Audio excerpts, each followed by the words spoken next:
ఈరోజు ప్రజాస్వామ్యంలో ఉన్నామా రాక్షస రాజ్యంలో ఉన్నామో అర్థం కాని పరిస్థితి కనిపిస్తూ ఉంది. ఈ జీవీఎంసీ మేయర్ మీద పెట్టిన అవిశ్వాస తీర్మానం వాళ్ళు గెలవడం అనేది పూర్తిగా అనైతికం. ఎంత ఘోరం అంటే మా పార్టీ కార్పొరేటర్స్ మీద సామదాన భేద దండోపాయాలు ఉపయోగించి చాలా దారుణంగా వాళ్ళకి ప్రలోభాలకు గురి చేసి భయపెట్టి ఈ విధంగా గెలవడం అనేది నిజంగా ప్రజాస్వామ్యాన్ని ఈ కూటమిలో ఉన్న వాళ్ళు కూనీ చేశారు. అది క్లియర్గా అర్థమవుతూ ఉంది.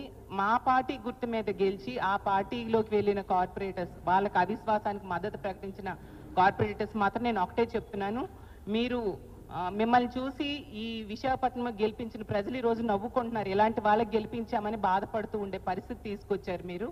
నిజంగా మీరు చేసింది చాలా దారుణం. మీకు రాజకీయంగా మీకు మీరే సమాధి కట్టుకున్నారు అనే విషయం గుర్తుంచుకోవాల్సిందిగా తెలియజేస్తున్నాను. ఎంత దారుణంగా అంటే 10 నెలల కాలం కోసం ఒక బీసీ మహిళను ఈ విధంగా దించడానికి ఇన్ని కుట్రలు అవసరమా? ఈ కూటమి ప్రభుత్వం అధికారంలోకి వచ్చాక ఏం చెప్పారు చంద్రబాబు నాయుడు గారు, పవన్ కళ్యాణ్ గారు, వీళ్ళందరూ ఏం చెప్పారంటే మేము ఎదుటి పార్టీ వాళ్ళని తీసుకున్నా వాళ్ళతో రిజైన్ చేయించి ఎలక్షన్ పెట్టి గెలిపిస్తాము అని చెప్పారు. ఏవి ఆ మాటలు చేతల్లో కనిపించవా? నిజంగా దమ్ము ధైర్యం ఉంటే ఈ 27 మంది కార్పొరేటర్స్ని తీసుకుంటే మా పార్టీకి రాజీనామా చేయడమే కాకుండా కార్పొరేటర్స్గా కూడా రాజీనామా చేసి ప్రజల దగ్గరికి వెళ్ళి గెలిచి అప్పుడు వాళ్ళకి మద్దతు తెలియజేసుకుంటే బాగుండేది కదా.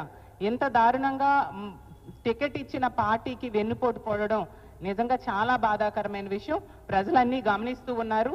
ఆ రోజు జగన్మోహన్ రెడ్డి గారు ఒక బీసీ మహిళకు అవకాశం ఇస్తే ఈరోజు ఆ బీసీ మహిళని దించి ఒక బీసీల ద్రోహిగా అలాగే ఒక మహిళా ద్రోహిగా ఈ కూటమి ప్రభుత్వం ఈ రోజు నిలిచిందని తెలియజేస్తూ ఉన్నాను.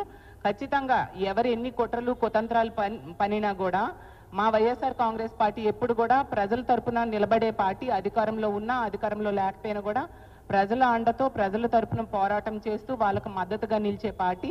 మీరు ఇలాంటివి ఎన్ని చేసినా కూడా మీకు ఎన్నికల్లో 164 సీట్లు ఇచ్చారు ప్రజలు. ఇంకా మీకు సరిపోదా? ఇంకా ఎవరు ప్రశ్నిస్తే వాళ్ళందరినీ కూడా లాక్కోవడానికి ప్రయత్నించడం ఎంతవరకు సమంజసం? ప్రజలన్నీ గమనిస్తూ ఉన్నారు. రానున్న రోజుల్లో మీకు బుద్ధి చెప్పడానికి ప్రజలు సిద్ధంగా ఉన్నారని తెలియజేస్తూ ఉన్నాను.